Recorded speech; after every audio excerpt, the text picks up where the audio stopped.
if I'm a law firm and, I get all these calls every day of, I'm going to help you grow your channel and I'm going to get you this much followers and I'm going to do this and I'm going to do that and I'm going to get you everything. I mean, they get inundated with all these different elements. What channel is like for lawyers specifically? What channel has the highest ROI and why? So the answer is this. You'd be surprised, but it's actually local SEO. Local SEO being Google My Business. I don't know if you had any need for lawyers recently, but let's say you're going through a divorce, God forbid, or let's say you have an injury case.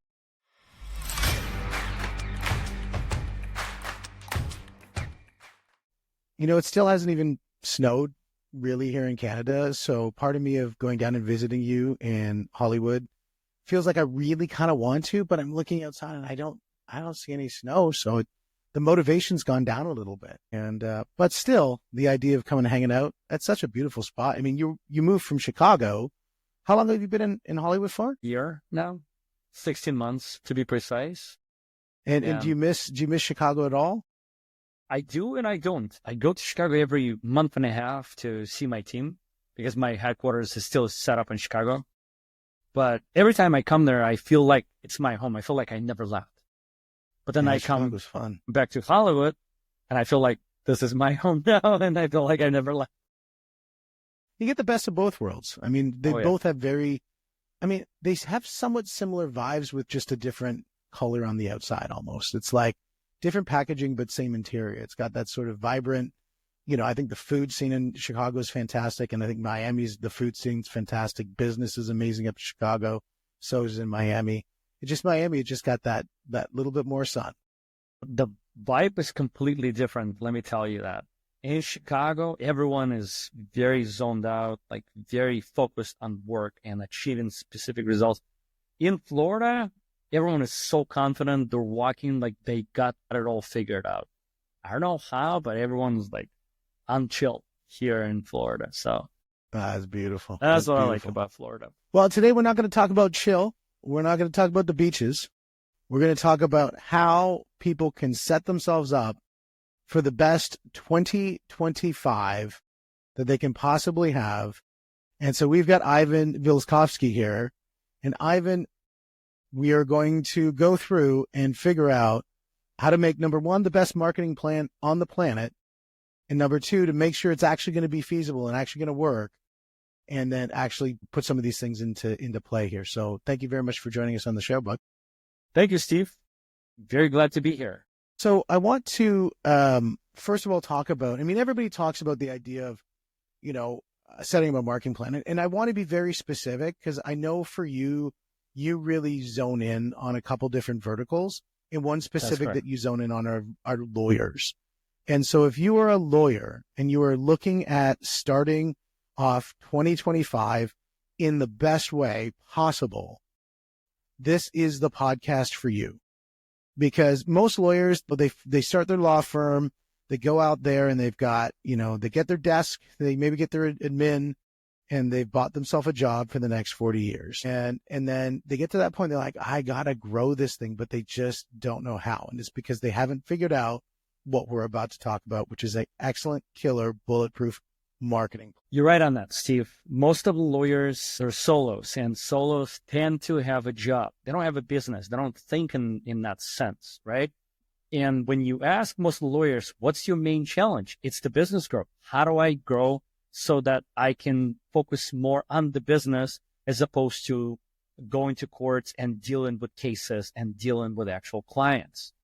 So if you're a lawyer, if let's say you're starting out, you've never built a marketing plan, because if you've done it in the past, you probably have a really good idea of how it's done, right? Then what I would consider you do, and most don't do it, is start out with basics. What the heck did you do last year to generate revenue? Well, first of all, very obvious question. What was your revenue last year, and what marketing tactics led you to it? Most likely as a lawyer, Steve, you're going to say, well, I've done a bunch of, referrals. Other lawyers sent business my way. And I happen to go to some networking events. Well, that's awesome, but you can't scale it up. Or otherwise, you have to free up your time from going to courts and dealing on actual cases, and you have to invest it in the marketing. So if you're a small-time lawyer, what I would recommend is digital marketing, because I truly believe, and I see exceptional examples of that when our clients generate a ton of revenue with the help of digital marketing. Digital marketing, in my experience, or the way I see it, is the most successful marketing channel that you can build nowadays. Well, I mean, even if when you look at, companies like Coca-Cola or any of the major brands, a lot of push isn't, the signs on the side of the street saying Coca-Cola. A lot of it is push into this digital space where you'll see it, pervasive. Even far as inside of video games, you'll see it, where, you'll see Mr. Beast advertising inside of, say, Fortnite. It can get very creative in this digital space, but it's definitely something that people need to think of. And I'm not saying that law firms should start looking at setting up, an office inside Roblox or something for kids, but it's definitely, they need to start thinking about how can they make their digital space really powerful. But it first comes with setting up a really rock solid strategy. And so let's talk about that first. What does setting up that strategy really look like? Yeah, and let me sort of go back with what you were just saying for a second. You have to clearly understand who your target audience is, right? Because if your target audience is kids, then yes, being on TikTok and Roblox and so on would be a fantastic strategy for you. But if most of your buyers or your target audience is older generation, and that's not how they search for a service provider, then think like that. The first step in the successful, effective strategy building is understanding how the heck your target audience thinks when they need your service. And if you can figure out who your perfect audience is and really define what that avatar looks like in very discrete terms, like even down to the color of their shoelaces, you really have a good understanding, and then knowing where they are. And rather than, I think what you're saying is rather than trying to pull them where you are, go to where they are. And that's probably a more economic strategy. Bingo. Yeah, that makes total sense. And now the first thing that, I think accountants will definitely say this, but I'm sure lawyers are a close second, is they're like, okay, cool. How much? And so how do they figure out what's the right amount of money? I was just talking with a guy who's spending money on trying to amplify his YouTube channel. And I looked at his channel and I'm like, are you sure you're spending money on your YouTube channel? And it was a struggle trying to figure out where he's gaining value from. So the first thing is trying to set a budget for this. So what do you do to help them kind of identify what a reasonable and realistic budget is? So most lawyers actually don't understand how much they need to invest, to your point, to be successful with their marketing. We usually recommend setting aside 7 to 10% of your revenue towards successful marketing. Now, that really depends on your goals. If you're aiming for very aggressive growth, then 10% might not be enough. And you got to look at setting up closer to, let's say, 15%. But it also really depends on your revenue currently. If you don't have that budget allocated for the next year, and that's what we see with most of the lawyers, by the way, it's going to shock you, but most of the lawyers are actually thinking about investing in terms of the next 1 or 2 months. Well, guess what? It never works like that. You can never have a successful marketing if you only allocate budget enough to market yourself for the next 1 to 2 months. Why? Because it's not going to be sustainable. You have to have budget allocated for the next year. Put this money aside in your bank, in the escrow or whatever, and just focus on investing this money properly in the most believable expert that can generate you the best results. That's one of the models of when you look at the profit first mindset around, and that's, an accounting designed for people to kind of really explore how they structure the finances of their business. Is number one, pay themselves first, but number two is pay their growth second. And because if you don't have that money set aside for your growth, it's going to be the last thing you think about. And all of a sudden you're going to wonder why everything is not expanding and less money is coming in. It's because you've got no plan financially to support that growth. And you got to put it right behind your profit. 100% agree with you. And once you understand how much money you're ready to invest in marketing, what comes next? Well, truly understanding what are your goals, truly understanding your revenue goals for the next year. Let's say we're 1 million today, and I want to achieve 1.5 million in 2025. Now, what do I need to do to get that extra $500,000? Well, first of all, you have to understand what you've been doing successfully in the last year. And you have to essentially use that, carry it over to the next year, assuming you can follow through with the same activities in 2025, in the next 12 months. You can probably get, the same rate of growth in 2025, right? So where do you get the difference? Well, that's where you need to look at different digital marketing strategies. And again, depending on your goals, and depending on your budget, most likely you're not going to have enough budget to allocate towards many strategies or many tactics. You have to choose one or two tactics that are clearly aligned with your goals of achieving the growth. And you're not going to have enough budget for everything.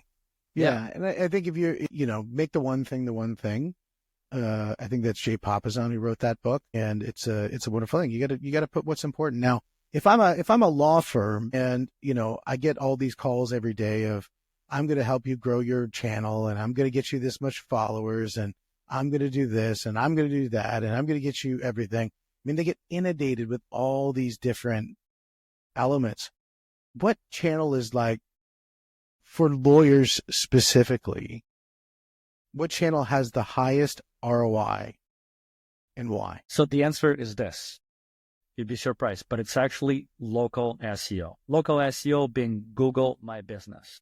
I don't know if you had any need for lawyers recently, but let's say you're going through a divorce, God forbid, or let's say you have an injury case. Yeah, my wife is watching this one, so we're going to say we're not going to go for that okay. one. Okay. All right. Let's stick with an injury. Okay. Let's say let's say your friend got into an accident. Yeah. Okay. I don't want my friend. I'll take the injury. Okay. All right. Take an injury. How are you going to go about choosing someone that can help you with that? Well, you're going to look for someone locally, close to you, that can solve it. So you're going to go to Google. You're going to specifically search for an injury law firm near me, or Toronto, Canada. And then you're going to see a bunch of lawyers that show up and that compete with one another. And you're probably going to click on the first 3 or 5 spots, and you're going to figure out, who do I trust? Who do I want to call? Most likely, you'd be surprised, but most likely you're going to call all 3 to 5 lawyers. And whoever answers your call, there's a 50% chance, based on stats, that they're going to become your provider. They're going to solve your case. Yeah, the first person to answer the phone in the real estate space, it's like 70%. Yeah, 70% of the market deals with the first person that they've met. And even in New York City, I had a guy we just did a recording on the podcast, and he's does really well in New York City as a realtor, and he said the same thing. And so it's like almost a universal stat is that people will deal with generally the first person that they deal with. They don't do a due diligence look and that sort of thing. Now, you will get a certain percent of the population who do the due diligence, but most of the time it's pick up the damn phone. So, Steve, effective marketing is not effective if you don't have an effective follow-up process or process to respond to a lead. If you don't if you don't pick up a phone, if you don't answer that form that comes through from your website, then guess what? Your lead is gone. And you could be hired the most expensive marketing firm. It's not going to yield any results. So you have to figure out your intake or sales process in addition to having effective marketing. But what most lawyers don't understand is that local SEO or Google My Business Profile, like what we've been talking about, is essentially really easy. It all comes down to just a few factors, and lawyers can definitely master that. It comes down to really good reviews that you get frequently from a local population. Let's say if you're in Toronto, Canada, make sure you get reviews from the local population in Toronto frequently. Make sure that all those reviews are excellent. And make sure in reviews they say things like, Steve is an amazing personal injury lawyer. Steve helped me with my personal injury case, and so on, and so on, and so on. So that's number one. Number two, you have to optimize your Google My Business profile, which is also very, very easy. Number three, there are a bunch of different directories. If you're a lawyer, I'm sure you know there are Avo, Super Lawyer, and so on. All you have to do is, this is very easy. You have to use ChatGPT to create a bunch of descriptions, all those different profiles. You have to upload them. You have to optimize your website quickly so that it references your location, what do you do specifically, and voila. In most cases, it starts producing cases for you. But lawyers don't understand that. It's like DIY, like you can do it yourself. Really, really easy tactic.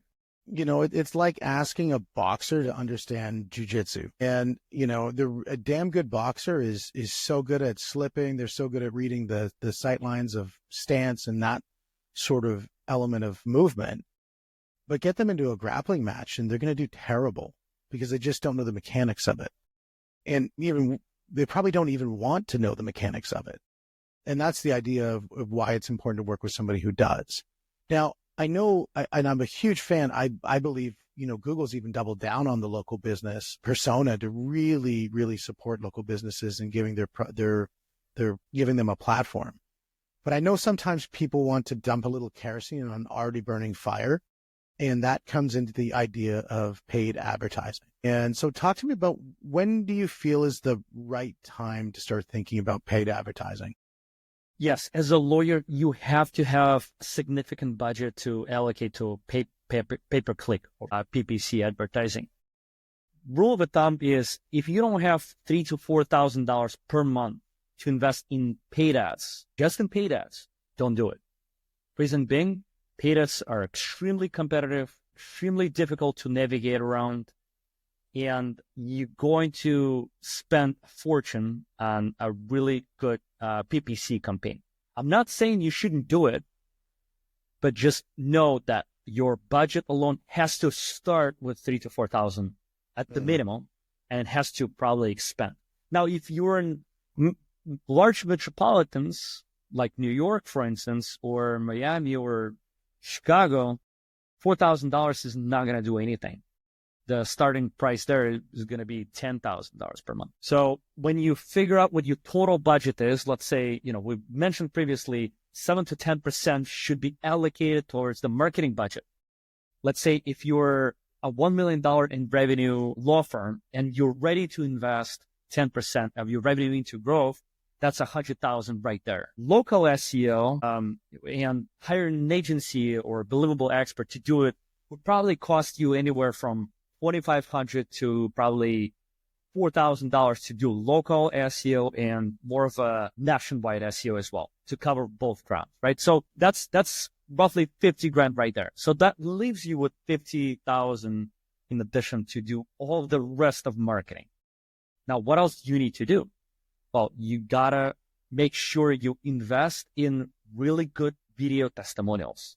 I would highly, highly, highly encourage you. Also super simple, but film those testimonials from true clients that can speak truth about how you help them in very challenging situations.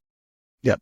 And I think video testimonials, we do that a lot for our podcasting business. And we have a wonderful toolkit to, really make it so that it's, click a button, get everything done. They're all transcribed and it's finished. And I think that right there is to make that nice and seamless is so critically important so that you can get that, because there's so many times that testimonial isn't about the testimonial.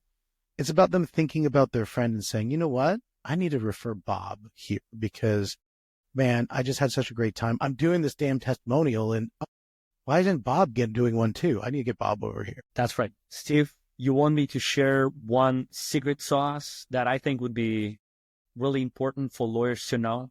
Yeah, absolutely. What is going to work in 2025? Yeah, man. Well, with the AI being so popular nowadays and so much content that's been generated with ChatGPT and other AI tools, Google just seeing tremendously more and more content coming in. So how do you separate really good content from one firm to another firm?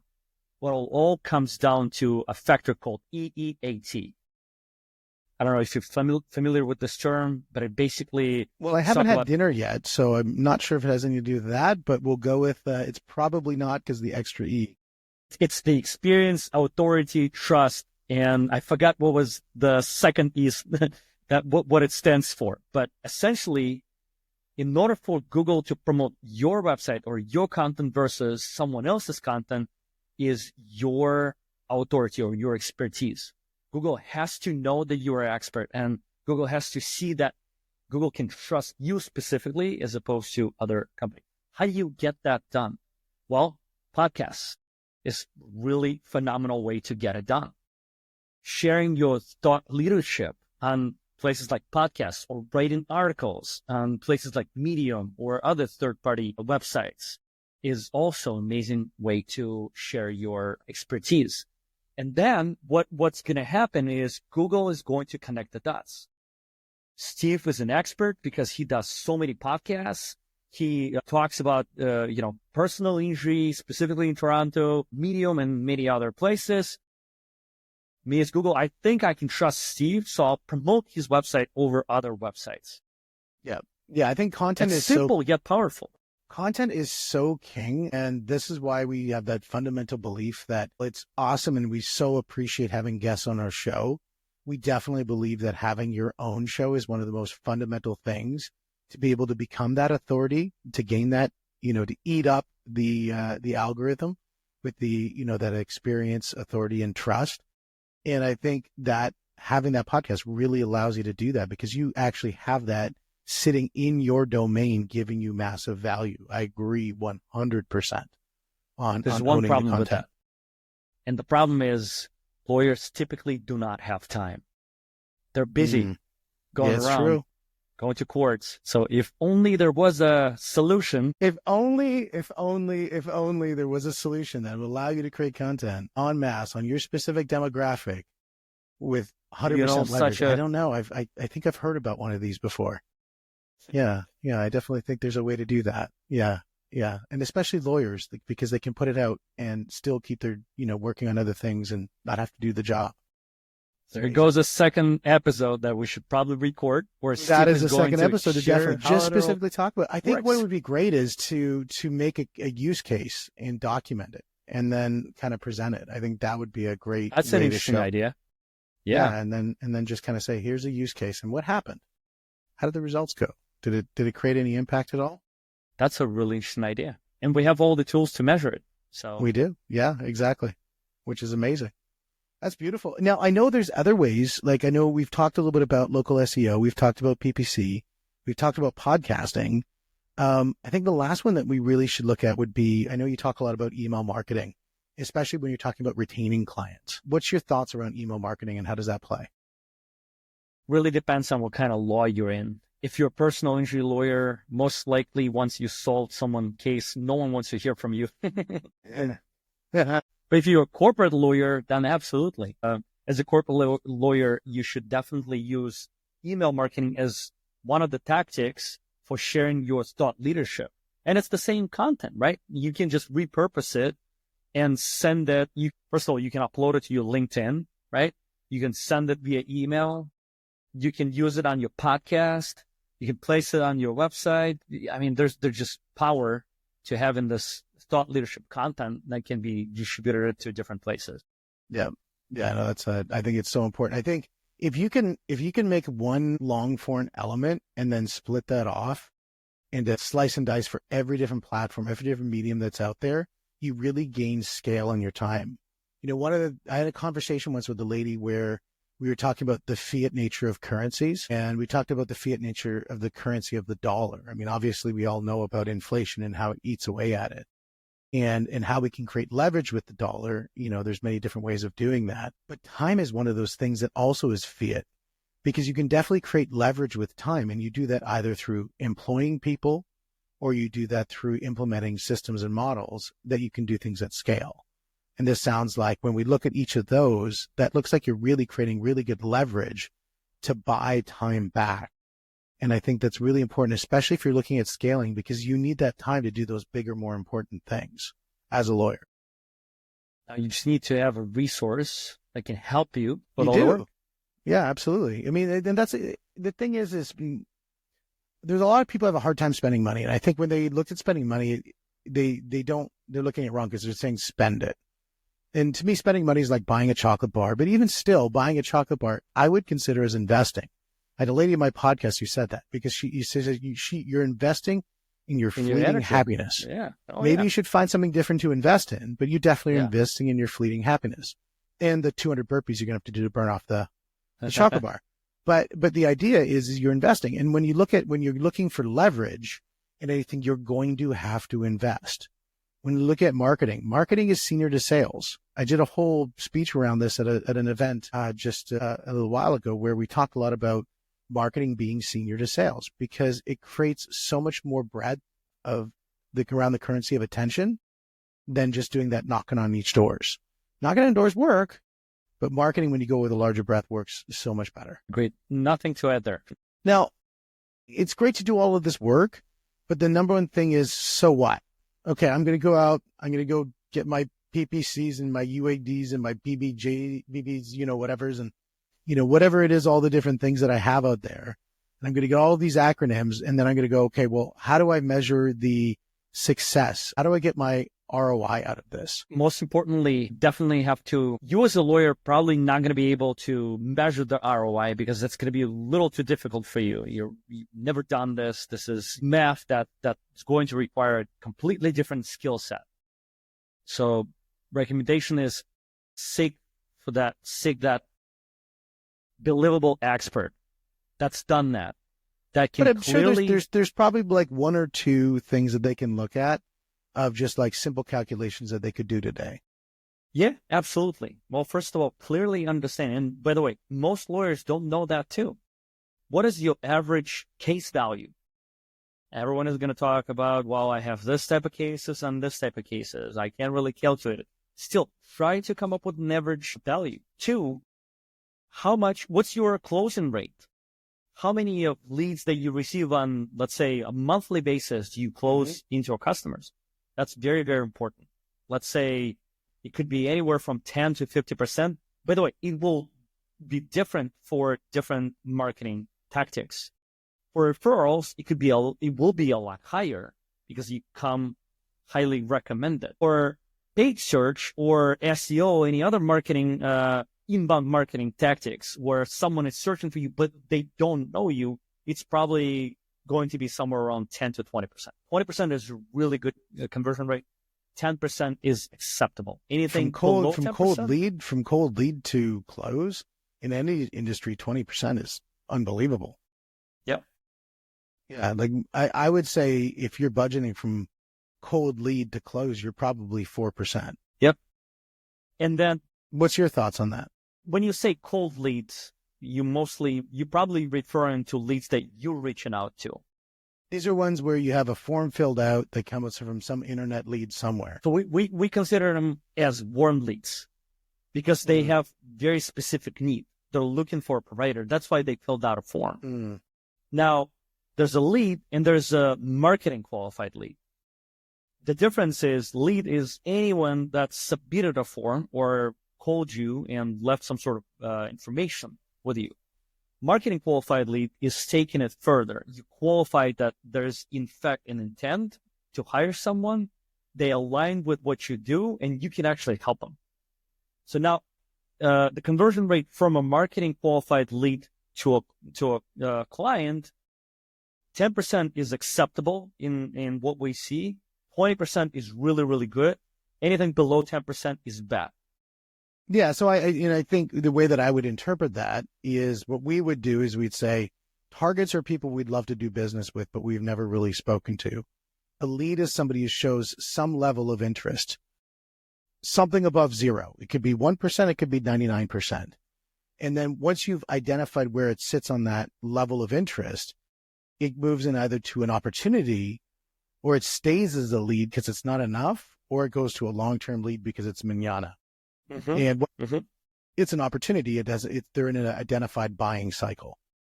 And at that point, you can really say, okay, now we can forecast this thing. Right. So we're talking about lead scoring, right? And there are different methodologies how you do the lead scoring and so on. Okay. Speaking of other very important metrics to know for lawyers, cost per acquisition, or we also call it CPA, it's extremely important metric. What does it mean? How much does it cost to acquire a new client? Now, this figure is going to be different for different tactics. For referrals, it's going to be extremely high because you don't pay anything. I mean, you only pay percentage of the referral revenue, but you don't pay anything up front. For SEO and paid search, it will be more and more expensive. And, depending on what type of law you practice, it will obviously scale up. For personal injury, you could easily pay, thousands of dollars per acquisition. Yep. Now, when you tie it all together, you can actually calculate an actual ROI of the marketing that you do. How do you do this? Well, you take how many marketing qualified leads that have been generated per each individual channel. Let's use SEO, for example, or paid search, for example, right? Let's say there's 20 leads that have been generated through PPC per month. Let's say knowing your close rate, and let's say that is 20% on average, it should yield into 4 cases. Let's say your average case value is 10,000. That should yield into 40,000 in revenue for that month. Now, if you invested $4,000, what does it give you? 40,000 revenue on $4,000 dollars that you invested per month gives you 100%. Sorry, yeah. You're at a healthy multiplier. That's a really healthy multiplier that suggests that you can continue investing in this tactic, because for every dollar that you invest, you're going to get $10 back. Yeah. Well, that's the whole idea of if you look at infinite money from a perspective of running a business, a marketing endeavor, that if you can pour money on it and there's more money coming out the end, why aren't you just pouring more money into it? Because the money that comes out the end, there should be profit. And if a portion of the profit's being put back into the funnel, it should be this self-propagating thing. And Russell Brunson talks a lot about that in his ClickFunnels stuff that he talks all around, is that, you got to, if you find that basically free or near free funnel, or even the profit funnel for just finding clients, like, that's a win. And so what you're talking really about is the infinite money coming out of the bottom, as long as you keep on pouring it in the top.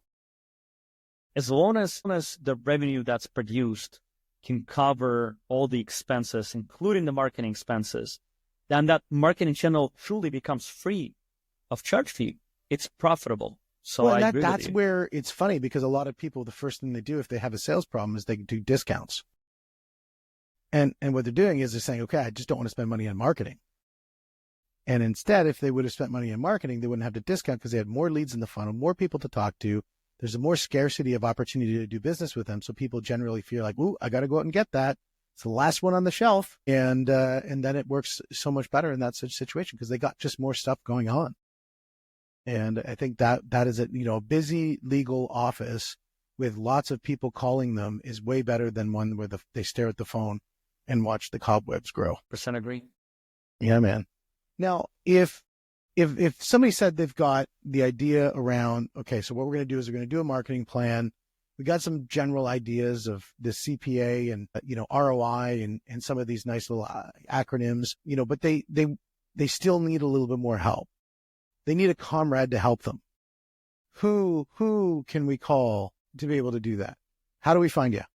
I think you can call Ivan, and Ivan will be happy to help.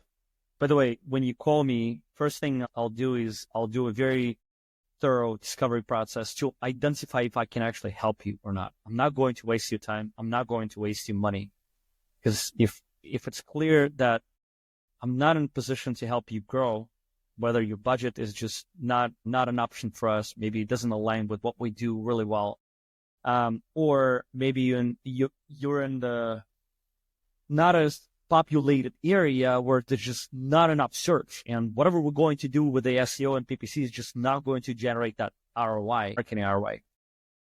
I'm going to be very clear about that as well. But if we're happen to be a good, we believe we're happen to be a good marketing partner for you, we will provide a free of charge marketing plan of how we're going to generate the results that we're speaking of together. We'll help you establish objectives, we'll take you through the challenges, and together we'll build a most effective marketing plan for the next 12 months. How do you find me? It's really easy. You can go to our website, which is Comrade. You can also send me an email at ivan@comradeweb.com, and I'll be happy to. No offense, you didn't respond. put your last name because nobody would be able to spell it. No, I'm not doing that. I've seen so many people in their email, they put this really, long, very complicated. Yeah. Mine's already hard enough. And, you just got to keep it simple. And Ivan, you definitely made something that for a lot of people is very simple. And for a lot of people is extremely complicated. But you took it down into the fundamentals so that people can put together an actionable plan. And Ivan, thank you very much for that. Thank you, Steve. I really enjoyed our conversation as well. I definitely did as well. And guys, this is the money. This is the mindset. This is the Mentoring Podcast. We'll see you on the next one.